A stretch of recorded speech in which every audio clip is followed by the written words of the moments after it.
감사합니다. 할렐루야. 네, 오늘은 미문 앞의 교훈이라는 제목으로 함께 은혜 나누겠습니다. 사도행전 2장 43절에는 사람마다 두려워하는데 사도들로 말미암아 기사와 표적이 많이 나타나니 그랬습니다.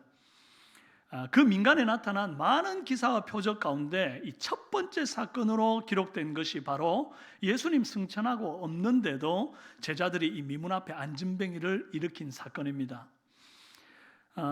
뭐든 처음이 참 어려운 법 아닙니까? 저는 참 궁금한 것이 예수님이 곁에 없는데도 내가 예수의 이름으로 저 사람의 손을 잡아 일으키면 걷게 될 것이라는 그 첫 믿음, 마음, 그 생각, 그것이 도대체 어디에서 나온 것일까? 참 궁금한 거예요. 예수님은 하나님의 아들이시고 만병의 의원이시니까 척 보면 어디가 어떻게 아픈지, 어떻게 하면 이 사람이 걷게 될지를 아시겠는데, 이 제자들은 평생 어부나 세리로 이렇게 직장 생활하다가 예수님 3년 따라다닌 것이 고작인데 도대체 어떻게 이 병자를 이렇게 보고 예수님도 없는데 이 병자를 낫게 할 생각을 했냐, 이겁니다. 예수님께서 제자들과 함께 있을 때 그들을 훈련시켰던 결과가 이제야 빛을 본다는 것을 알 수 있어요. 미문 앞의 교훈 첫째는 제자는 훈련으로 되어진다는 것입니다. 읽어봅시다. 사실 베드로와 요한은 이미 전에 병자를 고쳐본 적이 있습니다. 예수님이 공생의 기간에 70문도를 둘씩 짝지어서 전도로 보내신 적이 있었지 않습니까? 누가복음 10장 17절에 70인이 기뻐하며 돌아와 이르되 주여, 주의 이름이면 귀신들도 우리에게 항복하더이다 그랬어요. 이때 예수님이 제자들이 전도하러 갔을 때 예수님 곁에 없었거든요. 그런데 예수의 이름이라는 처방전을 끊어서 줬더니 이 사람들이 그냥 병이 낫고 귀신이 떠나가는 것을 경험했던 겁니다. 이게 이제 약사가 능력이 있어서 병자를 고친 게 아니라 약사가 처방해 준 그 약의 효능이 대단해서 병자를 고친 것을 이제 경험했다는 것과 같은 거예요. 그러니까 제자들 자기 능력이 아니라 예수 이름의 능력을 맛본 적이 있다는 것입니다. 그런데 만약에 예수님께서 70문도를 짝지어서 이제 전도로 보낼 때 예수님이 이것도 가지고 가지 말고 저것도 가지고 가지 말라고 많이 제안했거든요. 너희들 지팡이도 가지지 말고 전대도 가지지 말고 두보롯도 가지지 말고 배낭도 가지지 말고 그냥 빈몸으로 가서 병자를 고치고 귀신을 쫓아내고 하나님 나라 복음을 전해라, 그렇게 말씀했거든요. 근데 그때 이 제자들이 뭐 이렇게 차포 다 떼고 나가서 전도하라 그러면 어떻게 합니까? 난 못해요. 그러고 그냥 주저앉아 버렸다고 한다면 이 베드로와 요한이 오늘 이 안진뱅이 앞에서 예수의 이름을 주고 그들을 일으킬 수 있었겠냐고요.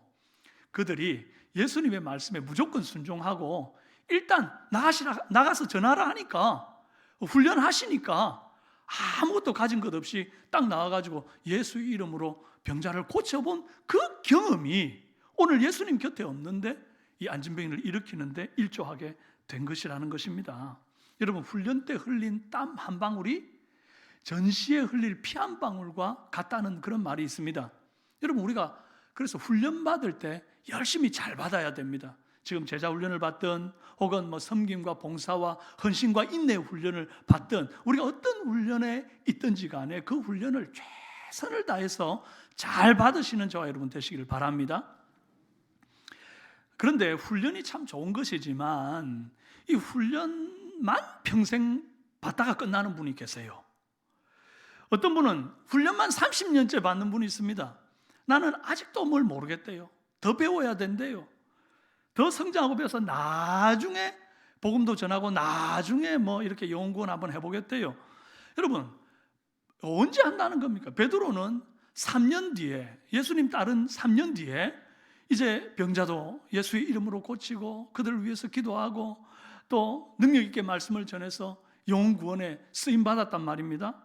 우리 중에는 크루스웨이 성경 공부도 또 성장반, 제자훈련, 소요리 문답, 또 하이델베르크 요리 문답 같은 그런 여러 가지 성경 공부를 이미 마치신 분들이 계십니다. 그 신약 시대 제자들보다 훨씬 체계적인 공부를 하신 거예요. 그럼 매일 성경으로 말씀 묵상하고 있고 매주 이 강단에서 하나님의 말씀을 듣고 계시지 않습니까? 그렇다는 것은 이제 그만 훈련하고 이제 나가서 복음 전할 때가 되었다. 이게 훈련 받지 말라는 게 아니에요. 훈련 받으면서 복음을 동시에 전하라는 얘기죠. 소방대원이 불 끄는 훈련을 하는데 정작 화재가 난 현장에 투입을 딱 시키려고 그러니까 안 돼요. 나는 아직 더 훈련해야 돼요. 그리고 안 나가고 계속 훈련만 주구장창하고 있으면 그 소방대원이 과연 사명 감당하는 겁니까?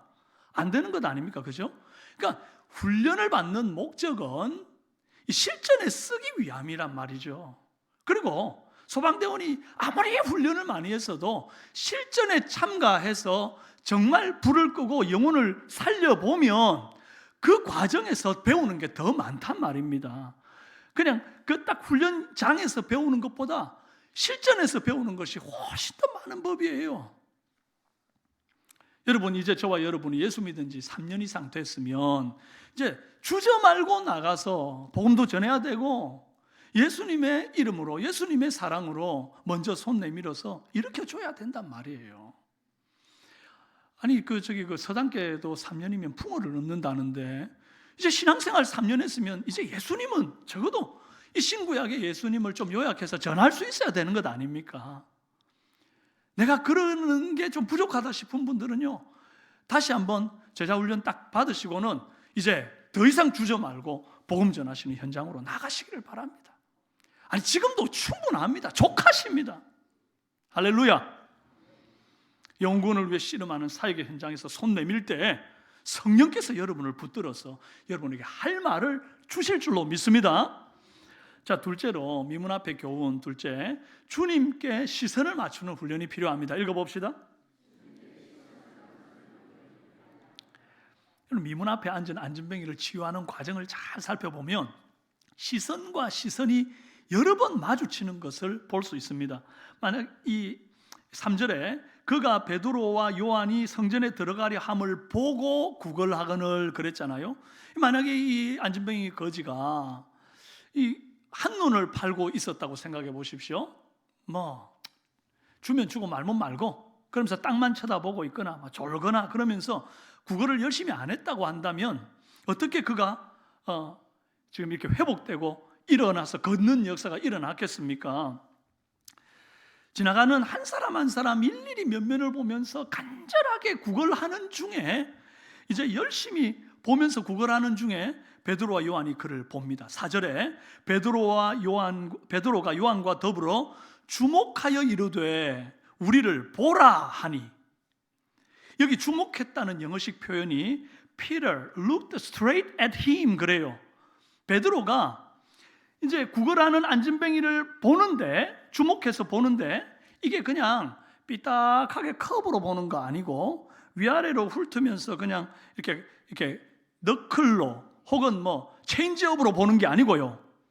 straight at him, 딱 직선으로 직구로 딱 꽂아서 내려봤다 이 말이에요. 여러분, 보고 또 보는 중에 이 5절에 보면 그가 그들에게서 무엇을 얻을까 하여 바라보거늘 이렇게 되거든요. 계속 보고 그러잖아요. 근데 그 보는 것 가운데서 제일 먼저 본 게 어딘가 보면 누구예요? 안진뱅이가 제일 먼저 봤죠. 왜요? 아쉬운 건 안진뱅이 아닙니까? 그죠? 뭐라도 구걸해야 되니까, 아쉬우니까. 그래서 적극적으로 애절한 눈빛을 먼저 보낸 겁니다. 오늘 우리는 어떤 입장입니까? 하나님은 아쉬울 것이 없는 분입니다. 아쉬운 건 저예요. 아쉬운 건 우리예요. 하나님의 은혜가 아쉽지 않아요? 그러니까 맨날 하나님 은혜 좀 주세요, 은혜 좀 주세요 그러는 거예요. 하나님의 은혜가 아쉽고 주님의 긍휼과 복이, 주님의 평안과 위로가 아쉬운 건 우리 아닙니까? 그러면 어떻게 해야 돼요? 우리가 더 적극적으로 하나님 앞에 나와서 예배의 자리에서, 기도의 자리에서 주님을 바라보아야 한다는 것입니다. 그렇게 우리가 주님을 애절한 눈빛으로, 간절한 간구의 눈빛으로 바라보면 주님은 절대로 우리를 빼딱하게 컵으로 보시거나 위아래로 훑어보시는 게 아니고 어떻게 보신다고요? 스트레이트, 직구로 딱 꽂아서 우리를 바라보시는 것입니다. 그렇게 여러분 이 가운데 많은 사람들이 예배를 드리고 있지만 간절한 마음으로 주님을 바라보는 그 사람을 주님께서 직선으로 바라보신다는 것을 기억하시기를 바랍니다.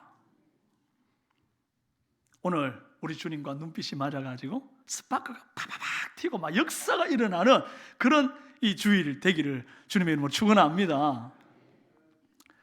저는 미문 앞에 앉아있던 이 나면서부터 걷지 못하던 거지가 예수의 이름으로 다리가 회복된 후에 제일 먼저 들어간 곳이 성전 안이었다는 점이 참 인상적입니다. 아니 사실 다리가 고쳐지고 나서 제일 먼저 들어가고 싶은 곳이, 제일 먼저 가고 싶은 곳이 성전 아니라 다른 곳일 수도 있잖아요. 엄마 아빠한테 평생 짐이 되어 살았다는 그런 마음의 무거움이 있는데 다리가 또 고쳐지자마자 바로 집으로 달려가가지고 엄마 아빠 나 이제 걷게 되었어 그러면서 막 간증을 쏟아내놔도 되잖아요. 그것도 아니면 그동안 안전뱅이 거지라고 사람들이 조롱하고 손가락질했던 그 사람들한테 찾아가가지고 보라고 나 이제 걷는다고 막 과시할 수도 있잖아요. 그런데 이 안전뱅이 거지는 일어나자마자 제일 먼저 한 게 미문을 열고 들어가는 그 성전 안으로 들어가며 찬송하며 그렇게 했다는 것이에요. 왜일까요? 여러분 이 안전뱅이 거지는 평생 미문 앞에서 구걸만 하며 살았지 미문을 열고 들어가 본 적이 없기 때문에 그래요. 사도행전 4장 22절에 이 표적으로 병나은 사람이 40여 세나 되었더라 그랬습니다. 40여 년간 정말 평생을 그 구걸하기 위해 성전 미문 앞에만 있을 줄 알았지 미문 안은 정말 궁금하기 짝이 없을 뿐 들어가 보지를 못하는 거예요. 이 미문이 어디 있는 문인가? 신약시대 헤롯 성전에는 많은 파티션이 있었습니다. 지금 보시는 이게 이제 헤롯 성전의 모형인데요. 성전 남쪽에 문을 이렇게 딱 올라가게 되면 이방인의 뜰이 가장 먼저 나옵니다. 이방인의 뜰 보이시죠? 이제 이곳은 유대인들만 들어갈 수 있는 그런 성전 뜰과 이제 점점 가까워지고 있기 때문에 여기에는 성전 수비대가 항상 순찰을 돕니다. 그러면서 이곳에 이방인이 들어오면 그에 상응하는 죽음을 당할 것이다 라는 문구가 쓰여져 있는 화강암 돌이 여기저기에 탁탁 박혀 있어요. 그리고 함부로 이방인들이 이 이방인의 뜰을 넘어 들어오는 것을 경계하고 못 들어오게 합니다. 이 이방인의 뜰을 지나고 나면 여인의 뜰이 보여요. 보이시죠? 저 여인의 뜰에는 이제 여자들, 이스라엘 여자들이 들어올 수 있는데 거기까지입니다. 거기에서 또 15계단을 더 오르면 이제 보이는 아름다운 황동으로 된 23m 높이의 황동으로 된 문이 있는데 이 문의 이름이 니카노르 문이에요. 얼마나 아름다운지 이제 요세푸스의 기록에 의하면요 해가 떠오를 때 황금 찬란한 빛이 이 황동문에서 비치고 그래서 사람들이 너무 아름다운 나머지 별명을 붙였는데 미문이라 이렇게 붙였단 말이죠. 뷰티풀 게이트다 그렇게 붙였다는 겁니다. 여러분 이 미문을 열고 들어가면 이제는 이스라엘 남자들만 들어갈 수 있는 이스라엘의 뜰이 있어요. 그리고 거기에서 한 단계 더 들어가면 제사장의 뜰이라고 하는 곳이 있습니다. 니카노르문 미문은 어딘고 지금 여러분 보시는데 삐쭉하게 높이 솟은 성전이 있고 그 성전 앞에 보이는 문 있죠. 여인의 뜰 바로 그 경계에 있는 문 그게 바로 니카노르문이고 미문이라는 별명을 가진 문이라는 것이에요.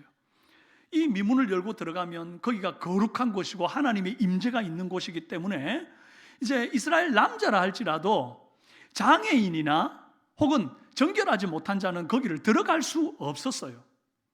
그러니까 이스라엘 남자 중에서도 장애인이나 정결하지 못한 사람의 평생 소원이 뭔가 하니까 평범한 사람들이 이 미문을 열고 들어가서 하나님 앞에 기도하는 것처럼 나도 이 미문 한번 열고 들어가서 예배 한번 드려보기를 하는 마음이 그들 안에 있었다는 것입니다. 아이러니하게도 이 뷰티풀한 성전 문 앞에 들어갈 수 없어서 쭈그리고 앉아서 바라보는 이 미문은 더 이상 미문이 아닙니다. 아름다운 문이 아니에요. 이 문은 나로 하여금 나는 다른 사람과 다르다는 것을 구별시켜주고 확인시켜주는 아주 패배감의 문이고 절망의 문이고 눈물의 문인 거예요. 누군가 나에게 예수의 이름을 주지 않는 이상은 오늘 구걸에 성공해도 다시 내일 이 미문 앞에 앉아서 구걸밖에 할 것이 없는 그런 절망적인 상태에 나는 여전히 놓여 있는 것입니다. 성전 문 하나의 두께가 얼마나 되겠습니까? 한 뼘도 안 되는 그 성전 문을 사이에 두고 문 안쪽과 문 바깥쪽에 전혀 다른 풍경이 펼쳐지고 있다는 것을 생각해야 합니다. 문 안쪽에서는 하나님을 향하여 예배하고 찬송하고 기도하는 그런 분위기입니다. 그런데 문 밖에서는 사람들에게 굽신거리며 구걸하는 그런 참 불쌍한 분위기가 연출되고 있어요. 문 안쪽에서는 하나님의 은혜를 사모하고 있는데 문 바깥에서는 사람의 은혜를 구하며 사람과 눈 마주치고 있는 거예요. 어떤 이는 문 안에, 어떤 이는 문 밖에 있습니다. 누가 도대체 이들을 구분하고 분리시켰습니까? 이 구분과 분리가 생긴 이유가 뭘까요? 레위기 21장 17절 이하의 말씀 때문입니다. 아론에게 말하여 이르라. 누구든지 너희 자손 중 대대로 육체에 흠이 있는 자는 그 하나님의 음식을 드리려고 가까이 오지 못할 것이니라. 누구든지 흠이 있는 자는 가까이 하지 못할지니 곧 맹인이나 다리 저는 자나 코가 불완전한 자나 지체가 더한 자. 지체가 더했다는 것은 육손이 육발이 뭐 이런 거예요. 그런 자나 발 부러진 자나 손 부러진 자나 등 굽은 자나 키 못 자란 자나 눈에 백막이, 이게 백내장이에요, 백막이 있는 자나 습진이나 버짐이, 주부 습진 계신 분들 못 들어가네요.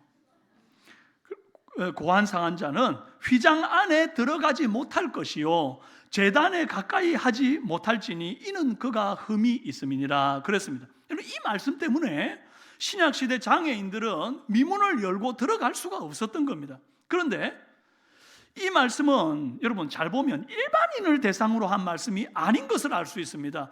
아론의 자손 중에 이 장애인은 제사장으로서 제단에서 이 예물 드리는 일들을 할 수 없다는 것을 말한 것뿐이에요. 그런데 신약시대 유대인들은 하나님을 더 잘 섬긴답시고 이 말씀을 확대 적용해가지고 모든 장애인들은 이 제단 가까이 올 수 없다로 규정을 한 겁니다. 그러면서 성전을 지을 때 파티션을 딱딱딱딱 나눠가지고 누구는 어디, 이방인은 여기까지, 여인은 여기까지, 그다음에 장애인은 더 이상 못 들어오고, 그 다음에 남자는 여기까지, 제사장은 여기까지, 막 이런 식으로 막 구획을 나눴던 거예요. 누가 나눈 거예요? 누가? 주님이 나눈 게 아니에요. 하나님의 사랑에는 차별이 없습니다. 구약시대 이사야서에서 벌써 내 집은 만민이 기도하는 집이라 이렇게 말씀하셨어요. 여자, 장애인, 병자, 어린아이라 해도 얼마든지 성전에 들어올 수 있고 기도할 수 있어야 그것이 주님의 집이라는 것입니다. 예수님도 성전을 정화하실 때 이 말씀을 그대로 인용하십니다. 내 집은 만민이 기도하는 집이라. 그러나 종교 지도자들은 이 헤롯 성전을 지으면서 차별의 문을 만들어 두고 자기 눈에 볼 때 아름답지 못해 보이는 것들, 그런 것들은 다 아름다운 문 밖으로 쫓아내 보내고 굳게 그 아름다운 문을 닫아버립니다. 모든 파티션과 경계선과 막힌 담을 허무신 분이 바로 예수 그리스도세요. 에베소서 2장 14절 18절 말씀 우리 함께 한번 읽어봅시다. 시작. 그는 우리의 화평이신지라 둘로 하나를 만드사 원수된 것 곧 중간에 막힌 담을 자기 육체로 허시고 법조문으로 된 계명의 율법을 폐하셨으니 이는 이 둘로 자기 안에서 한 사람을 지어 화평하게 하시고 또 십자가로 이 둘을 한 몸으로 하나님과 화목하게 하려 하심이라. 할렐루야.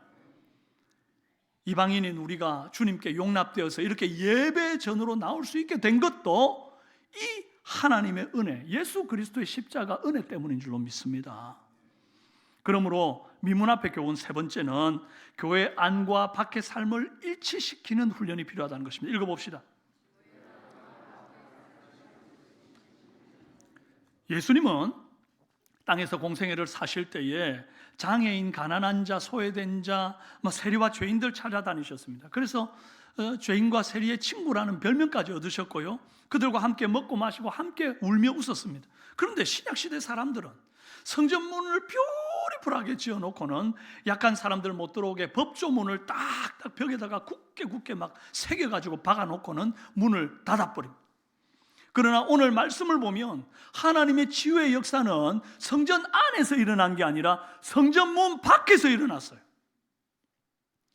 주님의 시선이 스트레이트로 딱 꽂힌 것은 어딘가 하니 성전 문 안이 아니라 성전 문 바깥에 약한 그 안진뱅이 거지를 향하여 주님의 시선이 내리꽂힙니다. 그리고 그에게 손을 내밀어 주시는 것입니다.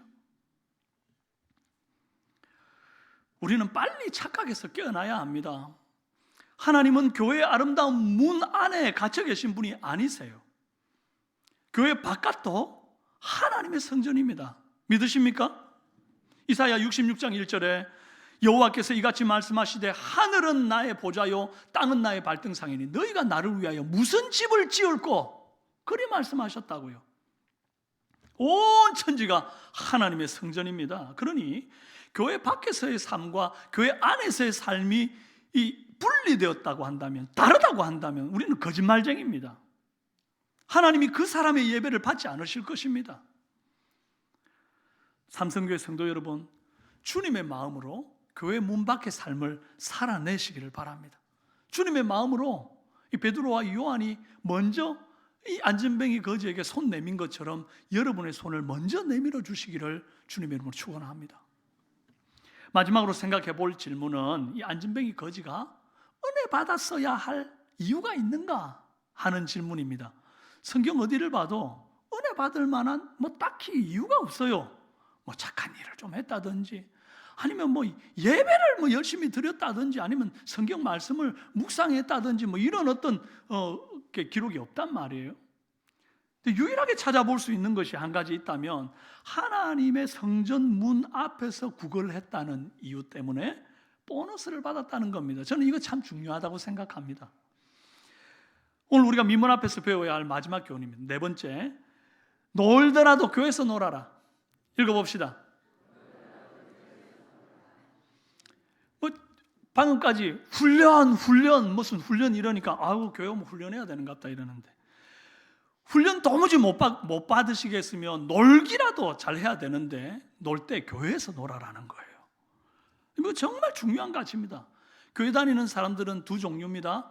첫째는 이 베드로와 요한처럼 이 기도 시간이 돼가지고 기도하러 올라오는 사람, 예배 시간이 돼서 예배하러 올라오는 사람이에요. 하나님을 만나러 오는 사람이 이게 첫 번째입니다. 그게 제일 바람직한 거죠. 그런데 그런 사람만 있는 게 아니죠.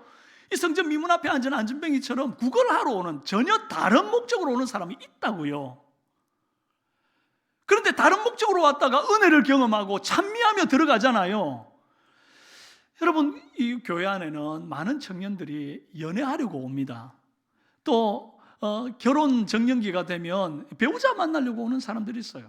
저도 예전에 한번 말씀드린 적이 있지만 저는 어릴 때부터 이렇게 막 노래하는 거 참 좋아했는데 이 성가대 가운을 입고 이렇게 합창단에서 노래하는 파리나무 십자가 이 합창단을 보면요 그렇게 동경이 많이 됐어요. 나도 저런 거 한번 해보고 싶다 그랬는데 어느 날 저희 고모님이 야, 너 우리 교회 오면 성가대 시켜줄게. 그래가지고 저 바로 성가대 시켜준다는 말에 갔다는 거 아닙니까? 그래서 개척교회라 보니까 첫날 딱 갔는데 예배 끝나자마자 성가대 딱 시켜주는 거예요. 그래서 연습하고 그 다음 주부터 제가 성가대 썼습니다.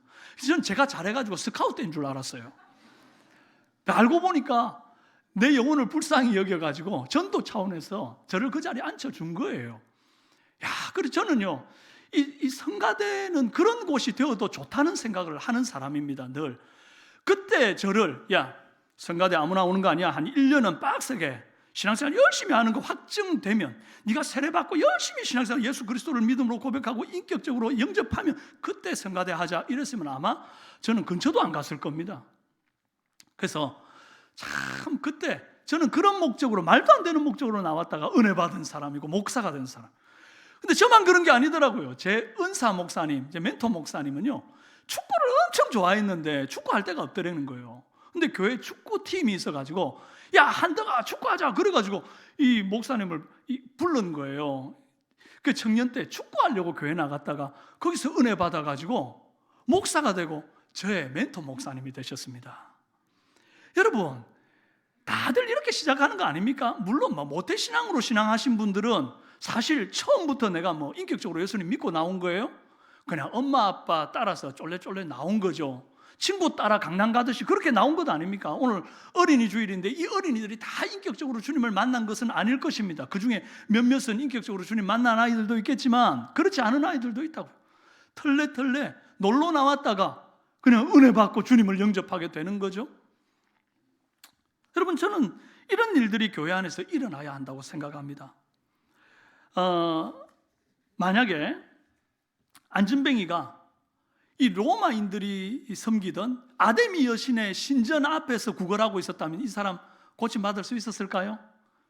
바알의 신전 앞에서 구걸했다면 이 사람이 치유받을 수 있었을까요?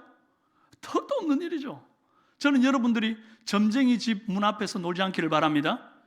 저는 여러분들이 요 아래 유천성당 앞마당에서 놀지 않기를 바랍니다. 여러분들이 신천지 이단이나 몰몬교나 사이비 종파 건물 앞에 있는 카페에서 차 마시지 않기를 바랍니다. 별것 아닌 것 같아도 저는 그거 다 의미가 있다고 봅니다.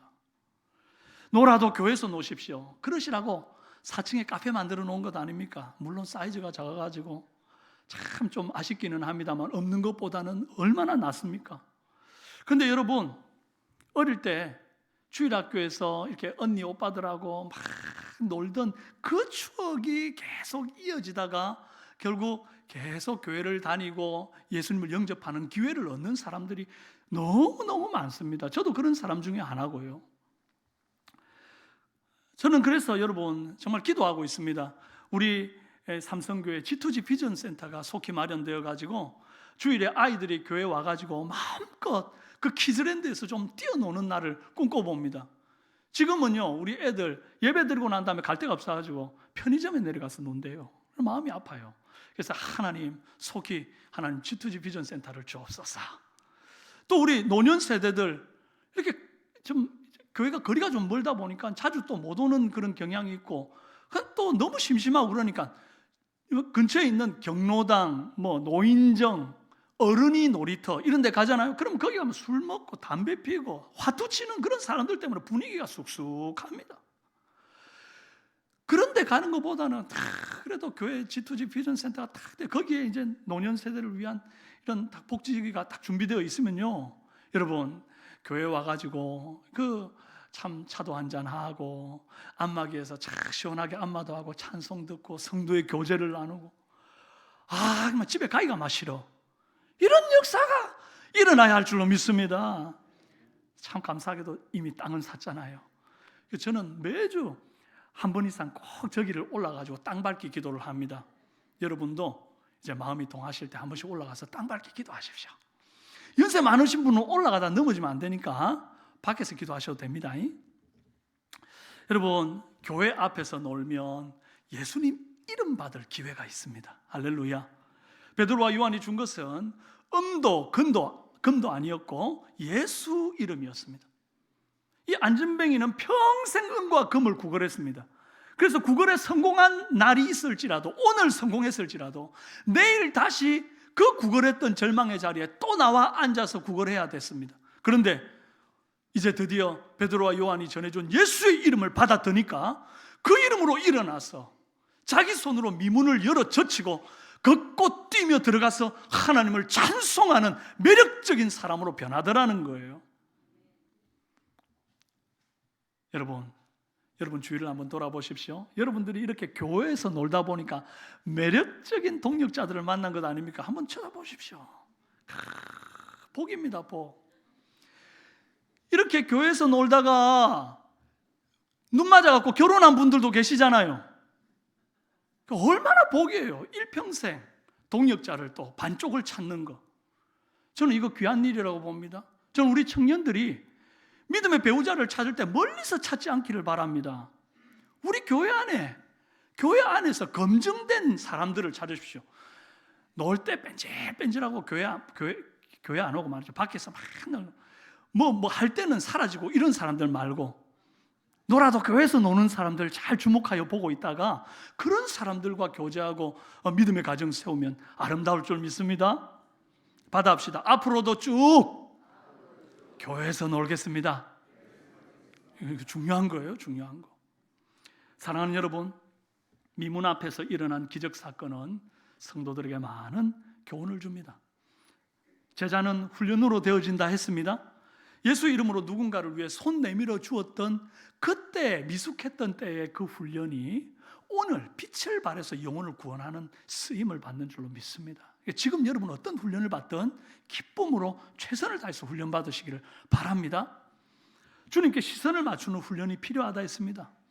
여러분이 아쉬운 줄 알고 하나님 앞에 나와서 주님 내게 은혜 주세요, 주님 나를 긍휼히 여겨주세요, 그렇게 주님 앞에 시선을 드리면 주님이 그 시선을 회피하지 않으시고 컵으로 빼딱하게 보지 않으시고 여러분을 정말 직구로 내리꽂아서 여러분을 바라보시고 그때 스파크가 튀면서 역사가 일어나는 줄로 믿습니다. 교회 안과 밖의 삶을 일치시키라 했습니다. 여러분, 주님은 성전 안에도 계시고 성전 밖에도 계신 분인데 특별히 성전 바깥에서 정말 약하고 안진뱅이였던 그 거린이었던 사람에게 시선을 먼저 주시고 손을 먼저 내밀었다는 것을 기억하시며 여러분, 교회 밖에서 성도다움을 잃지 않는 은혜 있기를 바랍니다. 그리고 놀아도 교회에서 노십시다. 할렐루야. 우리 함께 찬송하고 기도하기를 원합니다. 찬송가 419장 1절 찬송하고 기도하십시다.